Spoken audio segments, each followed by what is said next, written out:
Do you remember me £25 Numatic, apparently CDT-570, CD being the model, T being the twin motors and 570 being the specifications of the bucket, is done, refurbished and tested. It came up very, very well. Let us show you how it works now and do a little bit of dry testing in this video. Let's have a look.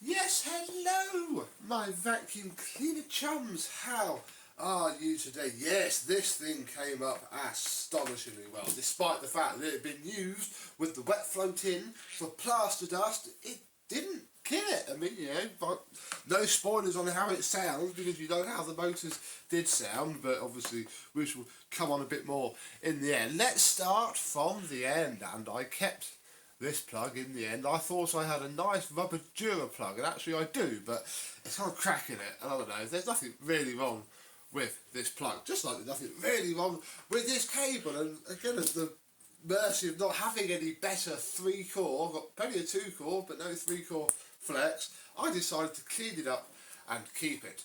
And then what I did was replaced if I come this way you can have some photos over there, the bit of fabric that was holding the cable clamp in place with a bit of blue plastic cut from a Miele. Very nice indeed. And yeah, just found an cable exit grommet in my toolbox and everything fitted very nicely. This glued up okay. It's, not 100% perfect, but the switch does switch and it isn't falling off over there. And yeah, this is also, the only real machine, certainly the first, that I've ever had to pressure wash clean. Before it went through the wash, it got pressure washed. It was a very hot day. It was beautiful. I did the birdcage as well. Took off the rest of the pneumatic writing, so whoops, but equally there was nothing really left of it anyway. Yeah, moving forwards. Oh, underneath here is very clean and tidy indeed. Had to buy new hose clamps all round because the old ones were leaky, and this has been reduced by another little bit because it wasn't sealing properly at the end and there were bubbles coming through the solution pump, which works really, really well, as you'll see in a minute. So yeah, the top's really nice. It's set up in dry mode at the minute, so we have our filter which came through the washing machine, an absolute treat, and we have a Victor V9 bag fitted.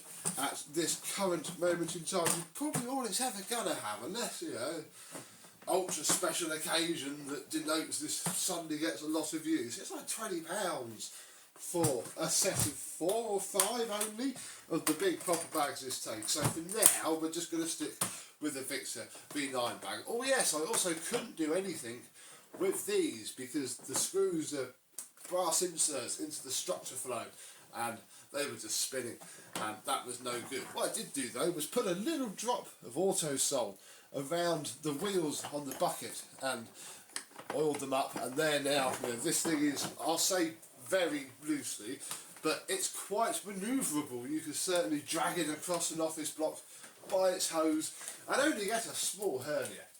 What else do we have? Well, we have the wet float, which is here, which again got a good pressure wash. This is how I knew it had been used bagless, because I don't know if there's anything left. Yeah, there's a few bits. This whole thing was covered in silicone and there was plaster dust all in there, and yeah, this had done the brunt of the work. And yeah, this is still the original filter housing thing, although it's got some cable ties holding it on because it's a little bit loose, but it'll do. They're like £7 brand new. Clean solution tank, got a tickle with the jet wash, but this is all, unless I go to the effort of sanding this down to literally take the top layer of plastic off, there's no point really at all.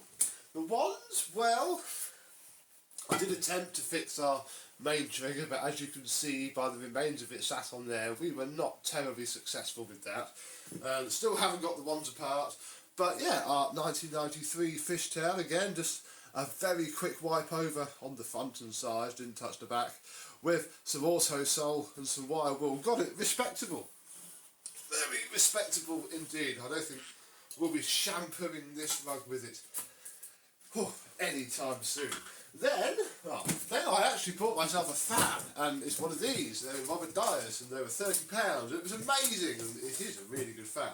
But its box is now incredibly useful because, yeah, the hose is here. Now it is set up semi-permanently now for wet use. Apparently these came with cable ties from new. I don't think you actually got a dry kit with it, or you got the filter in case you wanted to, but you know, they were hard fitted from there. So again, we have just some cable ties really holding it together.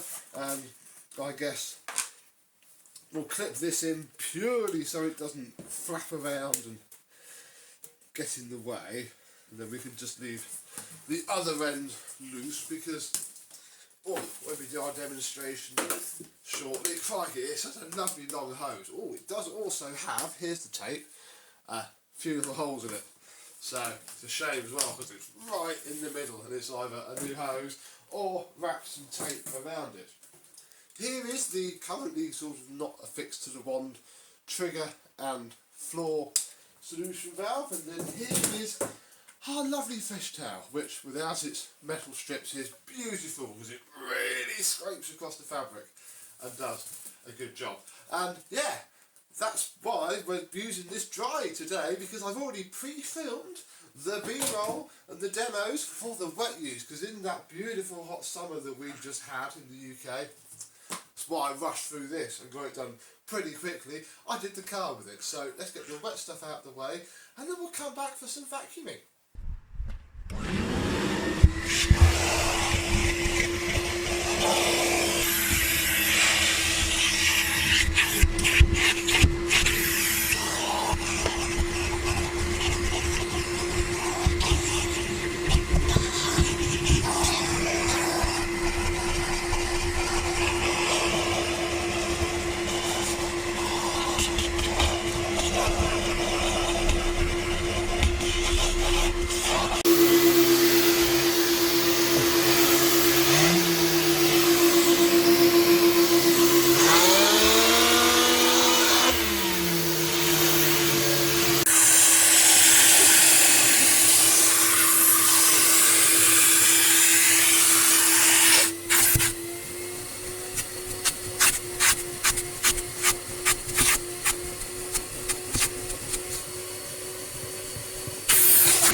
yeah, it was dry within like an hour. It was absolutely brilliant. So, for dry use, well again, I don't have the original floor head yet, sadly. All I have is this dolphin tool, but it's going to be what we're going to start with because we're going to use a variety of heads. So, let's start with this one.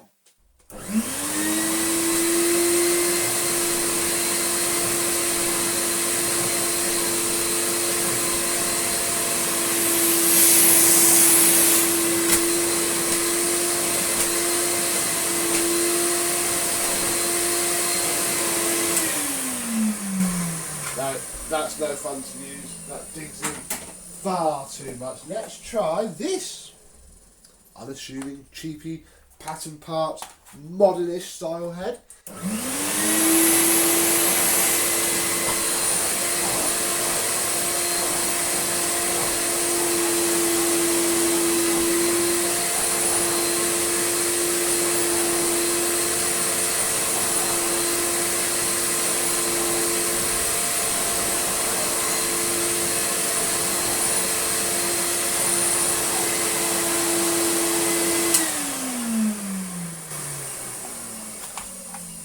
That's very nice actually. It obviously where it would usually glide across, where it's been pulled down by the suction, here it was making it good. Now we're going to do a little bit of a curveball, and the last of the straight suction heads that we're going to look at today with a Mila. Let's pull you over here so we can clean this bit of carpet. Oh,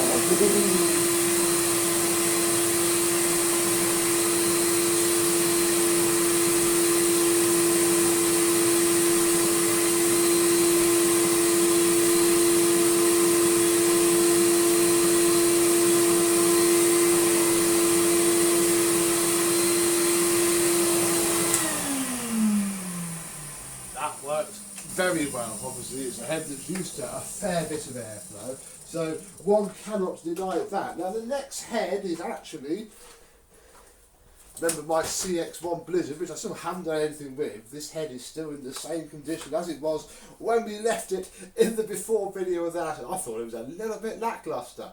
Well, let's see how it copes with this.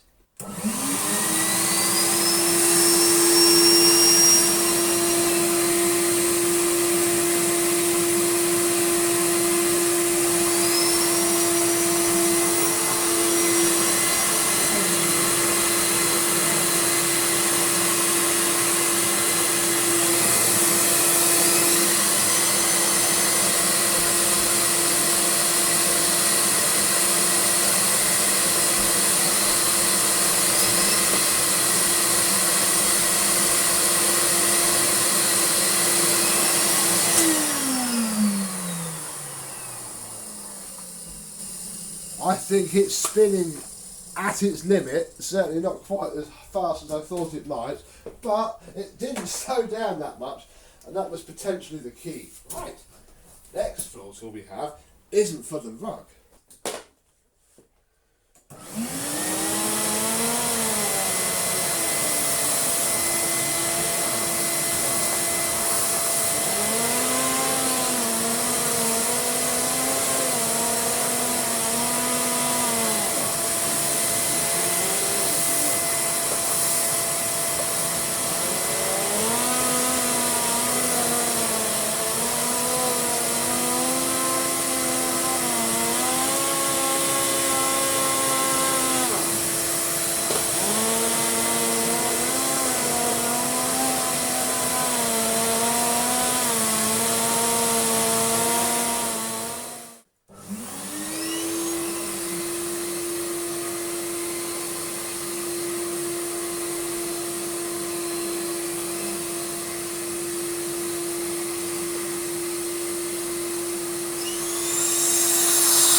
Well, I'm not saying it's the most suitable machine for dry vacuuming, certainly not for this rug. I know that this should have had one of the commercial style carpeting heads. Comment below with a link if you know where there is one for sale perhaps. But you know what, carpeting isn't going to be my main use case for it. You know, doing the car with just the tools was brilliant, and now it is earthed, because it wasn't earthed before.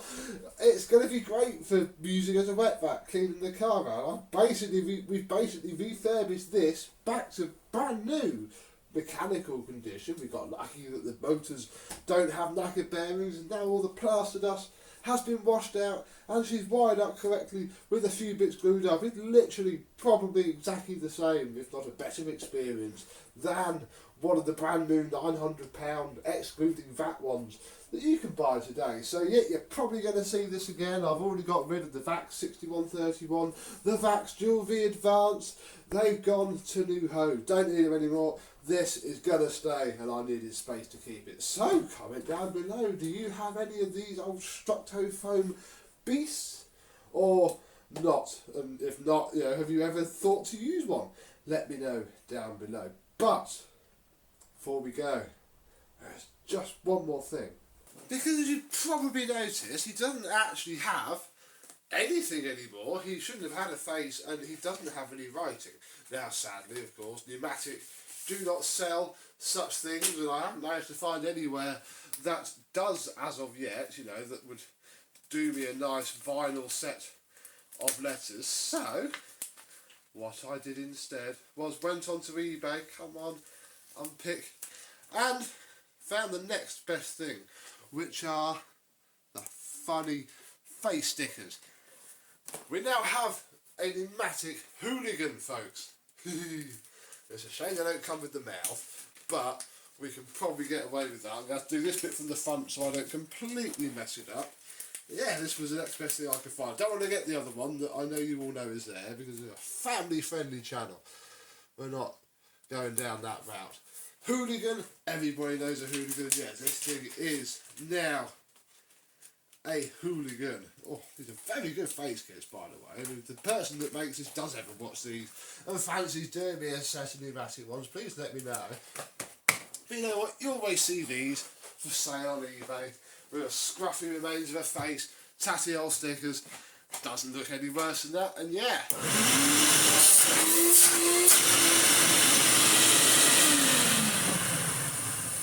It is most definitely a hooligan, and I think this 32mm hose is somewhat restricting. Who knows, may have to form a plan on that one day. So there we go, he is completely done now. Thank you very much for watching. I hope you've enjoyed, and I and the hooligan will see you soon. Bye bye.